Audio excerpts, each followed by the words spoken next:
ನಮಸ್ಕಾರ ಕರ್ನಾಟಕ ಜನತೆಗೆ. ನಾನಿವತ್ತು ತುಮಕೂರು ಹೋಗ್ತಾ ಇದ್ದೀನಿ. ತುಮಕೂರು ಯಾಕೆ ಹೋಗ್ತಾ ಇದ್ದೀನಿ, ತುಮಕೂರು ಹೋಗ್ಬೇಕಂತ ಹೇಳ್ತೀನಿ. ಇಲ್ಲಿಂದ ಹೋಗೋಕ್ಕೂ ಮುಂಚೆ ನಾನು ಮೆಟ್ರೋ ಸ್ಟೇಷನಿಗೆ ಹೋಗಿ ನನ್ನ ಮತ್ತೊಬ್ಬ ಫ್ರೆಂಡನ್ನು ಪಿಕ್ ಮಾಡಿಕೊಂಡು ಆಮೇಲೆ ಅಲ್ಲಿಂದ ತುಮಕೂರು ಹೋಗ್ತೀನಿ. ತುಮಕೂರು ಹೋಗಬೇಕಾದ್ರೆ ದಾರಿಲಿ ಯಾಕೆ ಅಂತ ಹೇಳ್ತೀನಿ.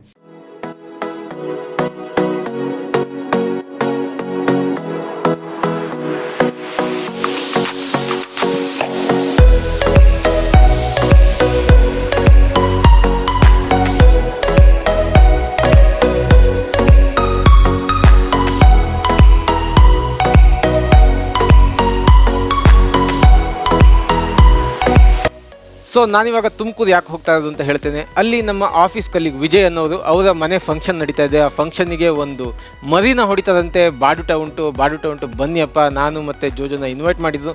ಸೊ ಅದಕ್ಕಾಗಿ ನಾನು ಮತ್ತು ಜೋಜೋ ಬಾಡುಟ ಊಟ ಮಾಡಲಿಕ್ಕಾಗಿ ಹೋಗ್ತಾ ಇದ್ದೀವಿ ತುಮಕೂರಿಗೆ. ಅಂತೂ ಇಂತೂ ಟ್ರಾಫಿಕಲ್ಲಿ ಗುದ್ದಾಡಿ ನುಗ್ಗಾಡಿ ಮೆಟ್ರೋ ಸ್ಟೇಷನಿಗಂತೂ ಬಂದೆ. ಇವಾಗ ಇಲ್ಲಿ ನನ್ನ ಫ್ರೆಂಡ್ ಬರ್ತಾನೆ, ಅವನ್ನ ಕರ್ಕೊಂಡು ಸೀದಾ ಹೋಗಬೇಕು. ಅದೇ ಅಲ್ಲಿ ಹಿಂದ್ಗಡೆ ಬರ್ತಾ ಇದ್ದಾನಲ್ಲ, ಕಾಲ್ ಮಾಡಬೇಕು ಅಂದ್ಕೊಂಡೆ. ಅಷ್ಟೊತ್ತಿಗೆ ಅವನೇ ಕಾಲ್ ಮಾಡ್ದೆ. ಅಷ್ಟರಲ್ಲಿ ನಾನು ಮ್ಯಾಪ್ ಎಲ್ಲ ನೋಡಿಕೊಂಡೆ. ಈ ನನ್ನ ಮಗನಿಗೆ ಹೆಲ್ಮೆಟ್ ತೊಗೊಬ ಅಂತೇಳಿದೆ, ಹೆಲ್ಮೆಟ್ ಕೂಡ ತೊಗೊಬಂದಿಲ್ಲ. ಹಾಗೆ ಮಿಸ್ ಮಾಡ್ಕೊಬಂದವನೇ. ಸರಿ ಪರವಾಗಿಲ್ಲ ಬಾ, ಮುಂದ್ಗಡೆ ಎಲ್ಲದು ಹೋಗ್ತಾ ಸಿಗ್ನಲಲ್ಲಿ ಸಿಗುತ್ತೆ ಹೆಲ್ಮೆಟ್. ಒಂದು 100 ರೂಪೀಸ್ 150 ರೂಪೀಸ್ದು ಹೆಲ್ಮೆಟ್ ತೊಗೊಂಡು ಹೋಗೋಣ ಅಂತ ಹಾಗೆ ಅವನ್ನ ಗಾಡಿ ಮೇಲೆ ಹತ್ತಿಸ್ಕೊಂಡು ಮುಂದೆ ಯೂಟರ್ನ್ ಮಾಡಿಕೊಂಡು ಸೀದಾ ನಾವೀಗ ಹೋಗಬೇಕಾಗಿದ್ದು ತುಮಕೂರಿಗೆ. ಸೊ ತುಮಕೂರಿಗೆ ಹೋಗಬೇಕು ಅಂದರೆ ನಾವು ಹೋಗಬೇಕಾಗಿದ್ದು ಒಂದು ರೂಟಲ್ಲಿ. ಆ ರೂಟ್ ಯಾವುದು ಅಂತ ತೋರಿಸ್ತೀನಿ.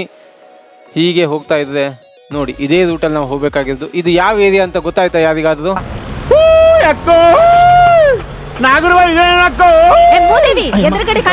ಇವಾಗ ಯಾವ್ದು ಏರಿಯಾ ಅಂತ. ಹಾಗೆ ಪೆಟ್ರೋಲ್ ಬಂಕಲ್ಲಿ ಪೆಟ್ರೋಲ್ ಹಾಕ್ಸ್ಕೊಂಡು ಹೋಗೋಣ ಅಂತ, ಯಾಕಂದರೆ ಗಾಡಿ ಎತ್ತಿ ತುಂಬ ದಿನ ಆಯಿತು. ಸೊ ಪೆಟ್ರೋಲ್ ಹಾಕ್ಸೋಣ ಅಂತ ಪೆಟ್ರೋಲ್ ಬಂಕಿಗೇನೋ ಬಂದೆ. ದುಡ್ಡು ಕೊಟ್ಟು ಟ್ಯಾಂಕ್ ಓಪನ್ ಮಾಡೋಣ ಅಂತ ಟ್ರೈ ಮಾಡ್ತಾನೇ ಇದ್ದೆ. ಹಿಂದೆ ಮುಂದೆ ತಿರುಗಿಸಿ ಗಾಡಿನ ಬಗ್ಸಿ ಹೆಂಗೆ ಮಾಡಿದ್ರು ಟ್ಯಾಂಕಲ್ಲಿ ಓಪನ್ನೇ ಆಗ್ತಾ ಇರಲಿಲ್ಲ.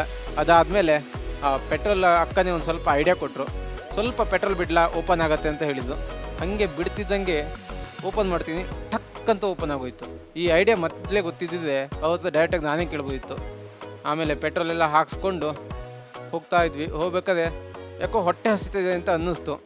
ಮುಂದೆಲ್ಲದು ಇಡ್ಲಿ ಸಿಕ್ಕಿದೆ ಅಥವಾ ಏನೇ ತಿಂಡಿ ಸಿಕ್ಕಿದೆ ತಿನ್ಕೊಂಡು ಹೋಗೋಣ ಅಂತ ಗಾಡಿ ತೊಗೊಂಡು ಹಾಗೆ ಹೋಗ್ತಾನೇ ಇದ್ವಿ.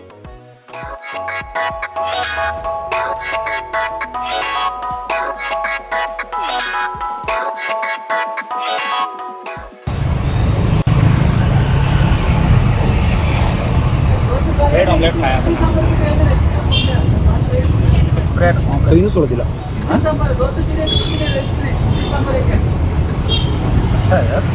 ಸಾಫ್ಟ್ ಅಷ್ಟೇನಾ?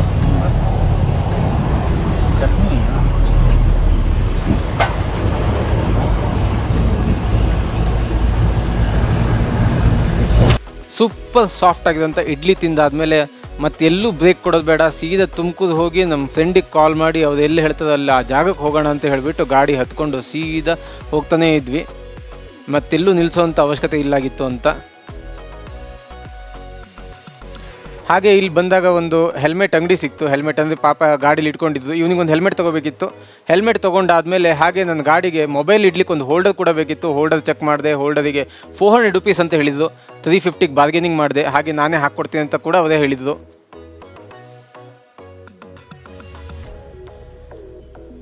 ಸಿಕ್ಕಿದ ಚಾನ್ಸು ಅಂತ ಪಕ್ಕದಲ್ಲಿರೋ ಮಿರರ್ ಕೂಡ ಅಲೈನ್ ಮಾಡಿಸ್ಕೊಂಡೆ, ಯಾಕಂದರೆ ಹಿಂದ್ಗಡೆ ಬರ್ತಿರೋ ಗಾಡಿ ಕಾಣಿಸ್ತಾ ಇರಲಿಲ್ಲ. ಎಲ್ಲನೂ ಫಿಕ್ಸ್ ಮಾಡಿ ಕೊಟ್ಟರು ಅದು ಕರೆಕ್ಟಾಗಿ. ಹೋಲ್ಡರ್ ಹಾಕಿ ಫಿಕ್ಸ್ ಆದಮೇಲೆ ಮೊಬೈಲ್ನ ಮಲಗಿಸ್ಕೊಂಡು ಗೂಗಲ್ ಅಕ್ಕನ್ನು ಫಾಲೋ ಮಾಡ್ಕೊಂಡು ಹೋದರೆ ಇದು ಯಾವುದೋ ರೋಡಿಗೆ ಕರ್ಕೊಂಡು ಬಂದುಬಿಡ್ತು. ಇಲ್ಲಿ ನೋಡಿದರೆ ರೋಡೇ ಬ್ಲಾಕು, ಆಟೋ ಎಲ್ಲ ಹೋಗ್ಲಿಕ್ಕಾಗಲ್ಲ, ಬೈಕ್ ಮಾತ್ರ ಹೋಗ್ಬೋದು. ಅದು ಒಂದು ಪಕ್ಕದಲ್ಲಿ ಸ್ವಲ್ಪ ಜಾಗ ಉಂಟು ಅಷ್ಟೇ. ನಾವು ನಿಧಾನಕ್ಕೆ ಹೋಗ್ತಾ ಇದ್ವಿ, ಯಾಕಂದರೆ ಅಕ್ಕಪಕ್ಕ ಎಲ್ಲ ಫುಲ್ ಕೆಸರಾಗಿತ್ತು. ಏನಾದರೂ ಕಾಲಿಟ್ಟರು ಕೂಡ ಫುಲ್ ಕೆಸರಾಗುತ್ತೆ ಅಂತ ಹೇಳ್ಬಿಟ್ಟು ನಿಧಾನಕ್ಕೆ ಹೋಗ್ತಾ ಇದ್ವಿ. ಒಂದು ಬೈಕ್ ಬಂದರೆ ಮಾತ್ರ ಮತ್ತೊಂದು ಬೈಕ್ ಪಾಸ್ ಆಗ್ಲಿಕ್ಕೆ ಸಾಧ್ಯ, ಇಲ್ಲಾಂದರೆ ಪಾಸ್ ಆಗ್ಲಿಕ್ಕೆ ಆಗಲ್ಲ. ಅದಾದಮೇಲೆ ಸುಯ್ಯೋ ಅಂತ ಗಾಡಿ ತೊಗೊಂಡು ಸ್ಪೀಡಾಗಿ ಹೋದ್ವಿ. ಹೋಗ್ತಾನೇ ಇದ್ವಿ. ಆಮೇಲೆ ನನ್ನ ಪಕ್ಕ ಹಿಂದ್ಗಡೆ ಕೂತವನು ಸ್ವಲ್ಪ ಭಯ ಆಗುತ್ತೆ, ನಿಧಾನಕ್ಕೆ ಓಡಿಸಪ್ಪ ಅಂತ ಹೇಳ್ದೆ. ಸಡನ್ನಾಗಿ ಗಾಡಿನ ಸ್ಲೋ ಮಾಡಿಕೊಂಡು ಹಾಗೆ ಮುಂದೆ ಹೋಗ್ತಾ ಉಳಿದ್ವಿ. ಅಷ್ಟೊತ್ತಿಗೆ ಮ್ಯಾಪ್ ನೋಡಿದ್ವಿ, ನಮ್ಮದು ಗಾಡಿ ಎಲ್ಲಿ ನಿಲ್ಲಿಸ್ಬೇಕು ಅಂತ ಹೇಳಿ ಸ್ಟಾಪ್ನ ಚೆಕ್ ಮಾಡಿದ್ವಿ. ಆಗೋ ನಮ್ಮ ಸ್ಟಾಪ್ ಬಂದೇ ಬಿಡ್ತು. ಇಲ್ಲೇ ಬಂದಲಿಕ್ಕೆ ಹೇಳಿದ್ದು ನಮಗೆ ವಿಜಯ್ ಅನ್ನೋರು, ನಮ್ಮ ಫ್ರೆಂಡ್, ಅವ್ರು ನಮ್ಗೆ ಇನ್ವೈಟ್ ಮಾಡಿದ್ದು. ಇಲ್ಲಿ ಬಂದು ನಿಂತ್ಕೊಂಡ್ವಿ, ಅವರಿಗೆ ಕಾಲ್ ಮಾಡಿದ್ರೆ ಅವರು ಆಲ್ರೆಡಿ ಪೇಟೆಯಲ್ಲೇ ಇದ್ದರು. ಸೊ ನಮಗೆ ಮುಂದ್ಗಡೆ ಒಂದು ಸರ್ಕಲ್ ಇದೆ, ಸರ್ಕಲಲ್ಲಿ ರೈಟ್ ತೊಗೊಳ್ಳಿ, ನಾನು ಅಲ್ಲೇ ನಿಂತ್ಕೊಂಡಿದ್ದೇನೆ ಅಂತ ಹೇಳಿದ್ದು. ನಾವು ಅದಾದಮೇಲೆ ಸರ್ಕಲ್ ಎಲ್ಲಪ್ಪ ಅಂತ ಒಬ್ಬರ ಹತ್ರ ಕೇಳಿಕೊಂಡು ಹಾಗೆ ಗಾಡಿನ ತೊಗೊಂಡು ಸ್ಟಾರ್ಟ್ ಮಾಡಿದ್ವಿ. ಇದೇ ಸರ್ಕಲ್ ಅಂತ ಗೊತ್ತಾಯಿತು. ಈ ಸರ್ಕಲಲ್ಲಿ ಅಕ್ಕಪಕ್ಕ ನೋಡಿದ್ವಿ, ರೈಟ್ ಸೈಡಲ್ಲಿ ಒಂದು ರೆಡ್ ಕಲರ್ ಕಾರ್ ಕಾಣಿಸ್ತಾ ಇದೆಯಲ್ಲ, ಅದೇ ನಮ್ಮ ವಿಜಯ್ ಅವ್ರ ಕಾರು, ನಮ್ಮ ಆಫೀಸ್ ಕಲೀಗು. ಅವ್ರನ್ನೇ ಮೀಟ್ ಮಾಡ್ಲಿಕ್ಕೆ ನಾವು ಬಂದಿರೋದು, ಅವ್ರ ಊರಿಗೆ ಬಂದಿರೋದು ಊಟ ಮಾಡಲಿಕ್ಕೆ ಅಂತ ಹೇಳಿಬಿಟ್ಟು. ಸೊ ಅವ್ರನ್ನ ಮೀಟ್ ಮಾಡೋಣ ಇವಾಗ. ಇವರೇ ನಮ್ಮ ವಿಜಯ್.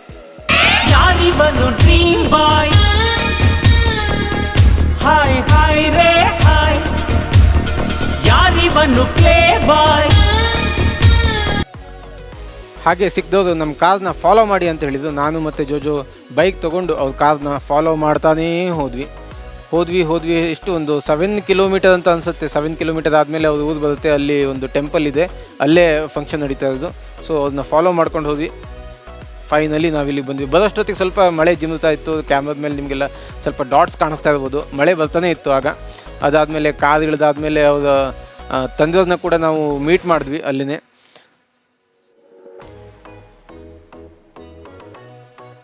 ಇವರೇ ವಿಜಯವರ ಅಪ್ಪಾಜಿ. ಇವ್ರನ್ನ ಮೀಟ್ ಮಾಡಿ ಎಷ್ಟು ಖುಷಿ ಆಯಿತು ಅಂತ ಹೇಳಿದರೆ, ವಿದ್ಯೆ ವಿವೇಕ ಮತ್ತು ವಿವೇಚನೆ ತಂದುಕೊಡುತ್ತೆ ಅಂತ ಹೇಳಲಿಕ್ಕೆ ಇವರೇ ಒಂದು ಒಳ್ಳೆ ಉದಾಹರಣೆ. ಡಬಲ್ ಡಿಗ್ರಿ ಮಾಡಿದ್ದಾರೆ, ಅದು ನಮಗೆಲ್ಲ ಎಷ್ಟು ರೆಸ್ಪೆಕ್ಟ್ ಕೊಟ್ಟು ಮಾತಾಡಿಸಿದ್ದು, ತುಂಬಾ ಖುಷಿ ಆಯಿತು. ಅದಾದಮೇಲೆ ವಿಜಯ್ ಅವರ ಕಾರಲ್ಲಿ ಅವರು ಮತ್ತು ಅವ್ರ ಕಸಿನ್ ಜೊತೆ ಒಂದು ಪೇಟೆನೆಲ್ಲ ಸುತ್ತಾಡ್ಕೊಂಡು ಬರೋಣ ಅಂತ ಹೋದ್ವಿ. ಯಾಕಂದರೆ ಊರಲ್ಲಿ ಒಂದು ಫಂಕ್ಷನ್ ನಡೀತಾ ಉಂಟು, ಅದನ್ನು ನಮ್ಮ ಹತ್ರ ನೋಡಲಿಕ್ಕಾಗಲ್ಲ. ಸೊ ನೀವು ಅದನ್ನು ನೋಡಿ, ಅಷ್ಟರಲ್ಲಿ ನಾವು ಊರನ್ನೆಲ್ಲ ರೌಂಡ್ ಹೊಡ್ಕೊಂಡು ಬರ್ತೀವಿ.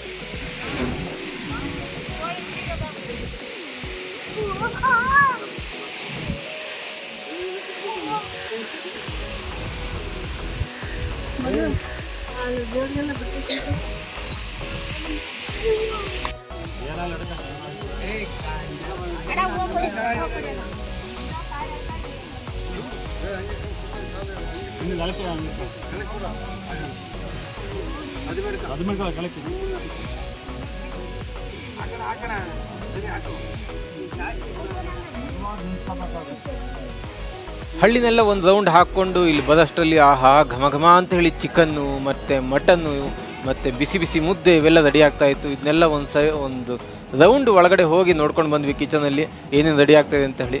ಇದ್ರ ಸ್ಮೆಲ್ ತೊಗೊಂಡು ಒಂಥರ ಹೊಟ್ಟೆ ಎಲ್ಲ ಹಸಿಲಿಕ್ಕೆ ಸ್ಟಾರ್ಟ್ ಆಯಿತು. ಸೊ ಭಟ್ರು ಒಬ್ಬರೇ ಇದ್ದರು. ಅವರು ಮಟನ್ ಬೋಟಿ, ಚಿಕನ್ನು ಗೊಜ್ಜು, ಆಮೇಲೆ ಮಟನ್ ಸಾಂಬಾರು ಮುದ್ದೆಗೆ ಅಂತ ಹೇಳಿ ಮಾಡಿರೋದಾಗಿತ್ತು. ಇದನ್ನೆಲ್ಲ ಆದಮೇಲೆ ಇನ್ನೇನು ತಟ್ಟೆ ಹಿಡ್ಕೊಂಡು ಕಾದು ಕೂತಿದ್ದೇ ಆಯಿತು. ಇವಾಗ ಊಟಕ್ಕೆ ಸ್ಟಾರ್ಟೆಲ್ಲ ರೆಡಿ ಉಂಟು.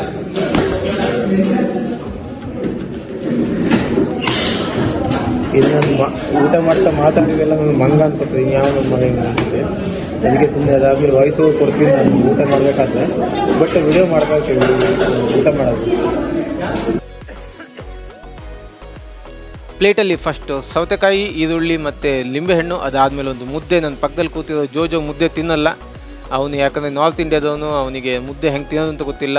ಅದಾದಮೇಲೆ ನಮ್ಗೆ ಹಾಕಿರೋದು ಮಟನ್ ಸಾರು. ಮಟನ್ ಪೀಸ್ಗಳು ನೋಡಿ ಎಷ್ಟೆಷ್ಟು ಹಾಕ್ತದೆ ಅಂತ ಹೇಳಿ. ಇದೇ ಮಟನ್ ಸಾರು, ಕೋರ್ಮಾ ಮಟನ್ ಸಾರು ಏನಾದರೂ ಹೇಳ್ಬೋದು. ಅದಾದಮೇಲೆ ಸ್ವಲ್ಪ ಬೋಟಿ ಗೊಜ್ಜು ಹಾಕಿದ ಮೇಲೆ, ನಾನು ಯಾವತ್ತೂ ಬೋಟಿ ತಿನ್ನಲ್ಲ, ಬಟ್ ಇಲ್ಲಿ ಹಾಕ್ಸ್ಕೊಂಡೆ. ಬೋಟಿ ಗೊಜ್ಜು ಹಾಕಿದ ಮೇಲೆ ಸ್ವಲ್ಪ ಚಿಕನ್ ಐಟಮ್ ಕೂಡ, ಚಿಕನ್ ಎಲ್ರಿಗೂ ಮಾಡಿದ್ದಲ್ಲ, ಅದಕ್ಕಾಗಿ ನಮಗೂ ಸ್ವಲ್ಪ ಚಿಕನ್ನ ಹಾಕಿದ್ದು. ಸೊ ಇವಾಗ ಎಲ್ಲ ಫುಲ್ ಬ್ಯಾಟಿಂಗು, ಮುದ್ದೆ ಜೊತೆಗೆ ಚಿಕನ್ನು, ಮಟನ್ನು, ಬೋಟಿ ಇದೆಲ್ಲ ಆದಮೇಲೆ ಸ್ವಲ್ಪ ರೈಸ್ ಹಾಕ್ಸ್ಕೊಂಡು ಬ್ಯಾಟಿಂಗ್ ಶುರು ಮತ್ತು ಚಾಲು.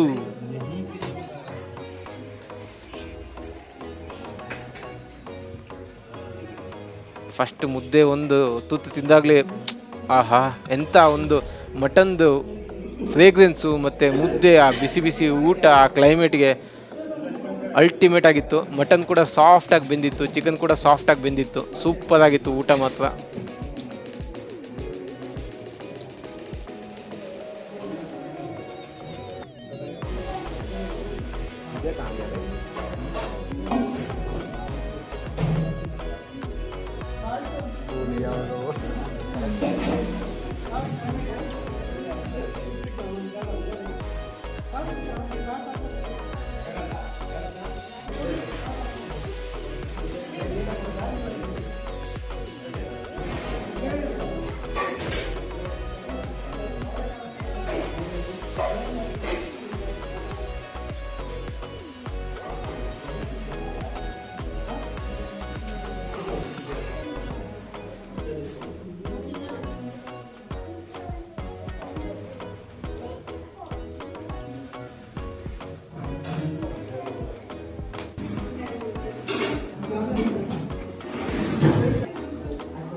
How's the taste?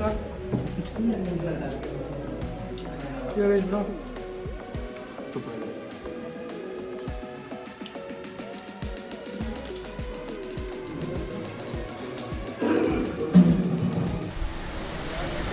ಇವರು ನಮ್ಗೆ ಇಲ್ಲಿ ತುಮಕೂರಲ್ಲಿ ಸಿಕ್ಕಿದ್ದು. ಇವರು ವಿಜಯ್ ಅವ್ರದ್ದು ಕಸಿನ್, ಅವ್ರದ್ದು ಅಪ್ಪನ ತಂಗಿ ಮಗ ಏನಿರಬೇಕು. ಊಟ ಅಂತೂ ಹೊಟ್ಟೆ ಅಂತೂ ಸಿಕ್ಕಾಪಟ್ಟೆ ಜಾಸ್ತಿ ಆಯಿತು. ನನಗೆ ಸ್ವಲ್ಪ ಕಾದ ಅನಿಸ್ತು ನನಗೆ ಮತ್ತು ಅವ್ನಿಗೆ, ಯಾಕಂದ್ರೆ ನಾವು ಸ್ಪೈಸಿ ಅಂತ ಕಮ್ಮಿ.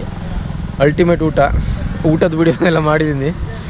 ಈಗ ಮನೆಗೆ ಹೋಗ್ಲಿಕ್ಕೆ ಮನ್ಸಾಗ್ತಾ ಇಲ್ಲ, ಯಾಕಂದ್ರೆ ಹೊಟ್ಟೆ ಸಿಕ್ಕಾಪಟ್ಟೆ ಆಗಿದ್ದಕ್ಕೆ. ಇಲ್ಲಿಂದ ಅಲ್ಲಿ ತನಕ ಬೈಕ್ ಓಡಿಸ್ಬೇಕಾ 110-120 ಕಿಲೋಮೀಟ್ರ್ ನಾವು ಒಬ್ಬನೇ ಓಡಿಸ್ಬೇಕು. 120 ಕಿಲೋಮೀಟರ್ಸು ನಾವು ಒಬ್ಬನೇ ಓಡಿಸ್ಬೇಕು. ಅದಕ್ಕೆ ಮಳೆ ಬಂದರೆ ಒಳ್ಳೆಯದು, ಮಳೆಯಲ್ಲಿ ನಿದ್ದೆ ಬರೋಲ್ಲ. ಇಲ್ಲಾಂದರೆ ಬೈಕಲ್ಲಿ ನಿದ್ದೆ ಬರೋದು ಜಾಸ್ತಿ ನನಗೆ. ಬಿಡಿ ನೀವು. ಇಲ್ಲ ಹೆಲ್ಮೆಟ್ ಹಾಕೊಂಡು ಅದು ವಿಂಡ್ಶೀಲ್ಡ್ ಓಪನ್ ಮಾಡ್ಕೊಂಡು ಹೋಗ್ತೀನಿ. ಐ ಮೀನ್ ಏನಿದೆಯಲ್ಲ ಅದನ್ನ ಓಪನ್ ಮಾಡ್ಕೊಂಡು ಹೋಗ್ತೀನಿ. ಇಲ್ಲ ನಿದ್ದೆ ಜಾಸ್ತಿ. ಭಯಂಕರ ಊಟ, ಒಂದು ಮುದ್ದೆ 2 ಸಲ ರೈಸು. ಆ್ಯಕ್ಚುಲಿ ಮಟನ್ ಎಷ್ಟು ಹಾಕಿದ್ದು ಅಂದರೆ ಅದನ್ನು ಪ್ಲೇಟಲ್ಲಿ ತೋರಿಸಿದಲ್ಲ, ಮಟನ್ ಎಷ್ಟು ಹಾಕಿದ್ದು ನಾನು ಒಂದು 3-4 ಮಂತ್ಸಲ್ಲಿ ತಿನ್ನೋಷ್ಟು ಮಟನ್ ಒಂದೇ ಸಲ ತಿಂದಿನಿ ಇವತ್ತು ನಾನು. ಹಾಗಂತ ಮಟನಲ್ಲಿ ಮೀಟ್ ಮಾತ್ರ ತಿನ್ನೋದು, ಲಿವರು ಅಲ್ಲಿ ಬೋಟಿ ಅದನ್ನೆಲ್ಲ ತಿನ್ನಲ್ಲ.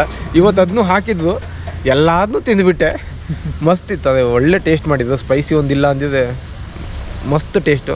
ಮತ್ತೊಂದು ಏನಂದರೆ ವಿಷಯ, ನಾನಲ್ಲಿ ನೋಡಿದ್ದು ಯಾವುದು ಜಾಸ್ತಿ ಸ್ವೀಟ್ ತೊಗೊಂಡಿಲ್ಲ. ಸ್ವೀಟ್ ತೊಗೊಂಡಿದ್ದಲ್ಲಿ ಟೇಬಲಲ್ಲಿ ನಾನು, ಇವರು ಮತ್ತು ಇವನು, ಅದು ಬಿಟ್ಟು ಮತ್ತು ಯಾವುದೂ ಸ್ವೀಟ್ ತೊಗೊಂಡಿಲ್ಲ. ಅಂದರೆ ಎಲ್ಲ ಹಾರ್ಡ್ ಕೋರ್ ನಾನ್ ವೆಜ್. ಒಬ್ಬರಿಗೂ ಸ್ವೀಟ್ ಇಷ್ಟನೇ ಆಗಿಲ್ಲ ಅನ್ಸುತ್ತೆ. ನಾನು ಇವರು 3 ಜನ ಅಷ್ಟೇ ಸ್ವೀಟ್ ತೊಗೊಂಡಿದ್ದು. ಮಸ್ತ್ ಊಟ. ಅಂದರೆ ಹಿಂಗೆ ಆಚೆ ಕಡೆ ಎಲ್ಲ ಬಂದಾಗ ಹೊಸ ಫ್ರೆಂಡ್ಸು, ಈಗ ಇವರು ಸಿಕ್ಕಿದ್ರು ನಮಗೆ ಫ್ರೆಂಡ್ಸ್ ಆಗಿ. ಆಚೆ ಕಡೆ ಹೋಗಿದ್ವಿ, ತಿರುಗಾಡಿದ್ವಿ, ಒಂದು ಯಾವುದೋ ಒಂದು ಫಾರ್ಮಿಗೆ ಹೋಗಿದ್ವಿ. ಮಸ್ತ್ ಡೇ. ಅರ್ಧ ಪಂಚೆ ಬರೀ ಊರಲ್ಲಿ ಕುತ್ಕೊಂಡ್ಬಿಟ್ಟಾರೆ.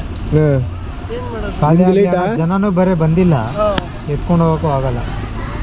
ಅದು ಮುದ್ದೆ ಬೇಡ ಅಂತ ರೈಸೇ ಬೇಕಂತ ಅವ್ರಿಗೆ. ಹೊಟ್ಟೆ ತುಂಬ. ನೀವು ಊಟ ಮಾಡಿಲ್ಲಲ್ಲ ಇನ್ನು? ಹೌದೇನು, ಇದು ಮಟನ್ ತಿನ್ನಲ್ಲ, ಚಿಕನ್ ಬರೀ ಫ್ರೈ ಅಷ್ಟೇ ಮಾಡಿರೋದು, ಬೇರೆ ಏನು ಮಾಡಿದ್ದೆ? ಅದೇ ತಿನ್ನೋದಷ್ಟೇ. ಬೋಟಿ ಫ್ರೈ ತಿಂತೀನಿ ಇವತ್ತು. ಬೋಟಿ ತಿಂತೀರಿ ನೀವು? ಒಂದ್ಸಲ ನಿಶಾಂಕ್ ಕೊಡ್ಸಿದ್ರು ಬ್ರೋ. ಅದೇ ಅಯ್ಯಪ್ಪ ಹಾಡ್ಕೋದು.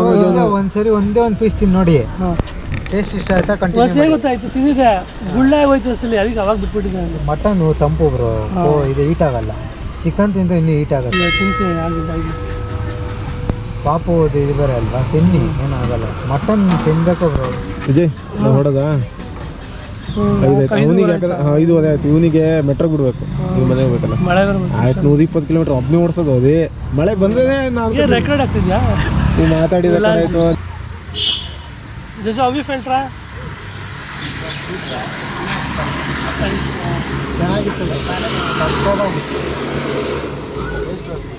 ಹಳ್ಳಿಯವರು ಸ್ಪೈಸಿ. ಅವ್ರಿಗೆ ಹೆಂಗೆ ಹೇಳಿದ್ರು, ವಿಲೇಜ್ ಸೈಡ್ ಲೈಕ್ ಸ್ಪೈಸಿ ರಾ, that's the reason. The only thing is we both don't like spicy. And the moreover, if you see that nobody took that paisa. Only we 3 took. ನಾನು ಎಲ್ಲರಿಗೂ ಇಲ್ಲ, ನಾನು ಎಲ್ಲದನ್ನೂ check ಮಾಡ್ತಾ ಇದೀನಿ, ಯಾವುದು ತಗೊಂಡಿಲ್ಲ. ಅದನ್ನ ಪಾಯಸ ಮಾಡಿದ್ರೆ ಇವ್ರಿಗೆ 3 ಜನಕ್ಕೆ ಮಾಡಿದ್ವಿ ಬ್ರೋ. ಸರಿ ಕೊಟ್ಬಿಡ ಅಂತ ಕೊಟ್ಟಿದ್ದೆ ಅಷ್ಟೇ. ಅವ್ರು ಯಾರು ಅಷ್ಟು ಮಾಡೋದಿಲ್ಲ. ನನಗೆ ಅವಾಗದೆ ಅಂತ ಅನ್ನಿಸ್ತು, ಎಲ್ಲ ಹಾಡ್ಕೋದು ನಾನ್ ವೆಜ್ ಇವುದು. ನಮ್ಮ ಕಡೆ ನಾನ್ ಏನೋ ಸ್ವಲ್ಪ ಸ್ಪೈಸ್ ಇಟ್ಟರೆ ಹೌದು, ನಾವು ಸ್ಪೈಸ್ ತಿನ್ನಲ್ಲ ಅಂತ ಹೇಳ್ಬಿಟ್ಟು ಅಷ್ಟೇ ಬಿಟ್ಟರೆ. ಮತ್ತು ನನಗೂ ಯಾವಾಗ ನಂದು ಆಪ್ರೇಷನ್ ಆದಮೇಲೆ ಸ್ಪೈಸಿ ಬಿಟ್ಟೆ ನಾನು. ಅದಕ್ಕೂ ಮುಂಚೆ ನಂದು ಸ್ಪೈಸಿ ಇತ್ತು. ನಾವು ಫಿಶ್ ಎಲ್ಲ ಮತ್ತು ಸ್ಪೈಸಿ ಇಲ್ಲದ ಹೆಂಗೆ ತಿಂತದೆ ಫಿಶ್ಶು? ನಮ್ಮ ಸ್ಪೈಸಿ ಎಲ್ಲ ತಿನ್ನೋಕ್ಕಾಗಲ್ಲ. ಅದು ನಮ್ಮ ಮನೆಯಲ್ಲೂ ಪಾಪ ನಮಗಾಗಲ್ಲ ಅಂತ ನಮ್ಮ ಅಮ್ಮ ಹಿಂಗೆ ಸ್ಪೈಸಿ ಕಮ್ಮಿ ಮಾಡಿ ಮಾಡೋದು ಬಿಟ್ಟರೆ, ನನಗೆ ಹಿಂಗೆ ಆಪ್ರೇಷನ್ ಆದಮೇಲೆ ಇಲ್ಲ, ನಾನು ಫಸ್ಟಿಗೆ ಸ್ಪೈಸಿ ಎಲ್ಲ ತಿಂತಿದ್ದೆ, ಡೈಜೆಸ್ಟು ಆಗ್ತಿತ್ತು ನನಗೆ. ಇವಾಗ ನಾನು ಹೊಟ್ಟೆ ತಗೊಳ್ಳೋದೇ ಇಲ್ಲ ಸ್ಪೈಸಿನ. ಸೊ ನೆಕ್ಸ್ಟ್ ವಿಡಿಯೋದಲ್ಲಿ ಮತ್ತೊಂದು ಯಾವುದೋ ಒಂದು ಕಡೆ ಫುಡ್ಡಿಗಾಗಿ ಅಲ್ದಾಡ್ತೀವಿ ನಾವು ಫುಡ್ಡಿಗಾಗಿ ತಿನ್ನೋದು ಜಾಸ್ತಿ ಫುಡ್ಡೀಸು. ಬೇರೆ ಯಾವುದೋ ಕಡೆ ಹೋಗ್ತೀವಿ, ಮಟನ್ನು, ಚಿಕನ್ನು ಅಥವಾ ಫಿಶ್ಶು ತಿನ್ನಲಿಕ್ಕೆ. ಅಥೆಂಟಿಕ್ ಫುಡ್ಡು ವಿಡಿಯೋ ಮಾಡ್ಲಿಕ್ಕೆ ನಂಗೆ ಇಷ್ಟ. ಎಲ್ಲೋ ಹೋಟೆಲ್ ಮಾಡ್ತಾರೆ, ಅದು ಮಾಡ್ತಾರೆ, ಇದೆಲ್ಲ ಗೊತ್ತಿಲ್ಲ. ಅಥೆಂಟಿಕ್ ಅಂದರೆ ಈಗ ನೀವು ಕರಾವಳಿ ಹೋದರೆ ಫಿಶ್ ತಿನ್ನಬೇಕು. ಹಳಳೆ ಶಾಫಲ್ಲಿ, ಹಳಳೆ ಏನು ಮನೆಯಲ್ಲಿ ಯಾವ ಥರ ಎಲ್ಲ ಅಡುಗೆ ಮಾಡ್ತಾರೆ, ಹೋಟೆಲ್ ಅಡುಗೆ ಮಾಡ್ತಾರೆ, ಅಲ್ಲಿ ತಿನ್ನಬೇಕು. ಆ ಥರ ವೀಡಿಯೋಸ್ನ ನಾನು ಹಾಕ್ತಾಯಿರ್ತೀನಿ ನನ್ನ ಯೂಟ್ಯೂಬ್ ಚಾನಲಲ್ಲಿ. ನಿಮಗೆ ಇದೊಂದು ವಿಡಿಯೋ ಇಷ್ಟ ಆಯಿತು ಅಂತ ಹೇಳಿದರೆ ಈ ಒಂದು ಚಾನಲ್ನ ಸಬ್ಸ್ಕ್ರೈಬ್ ಮಾಡ್ಕೊಳ್ಳಿ. ನೆಕ್ಸ್ಟ್ ನಾನು ವೀಡಿಯೋಸ್ನ ರೆಗ್ಯುಲರಾಗಿ ಹಾಕ್ತಾಯಿರ್ತೀನಿ ಫುಡ್ ಬಗ್ಗೆನೇ ಮತ್ತು ಟ್ರಾವೆಲ್ ಬಗ್ಗೆ. ಸೊ ಅಂಟಿಲ್ ದೆನ್, ಟಾಟಾ, ಬಾಯ್ ಬಾಯ್.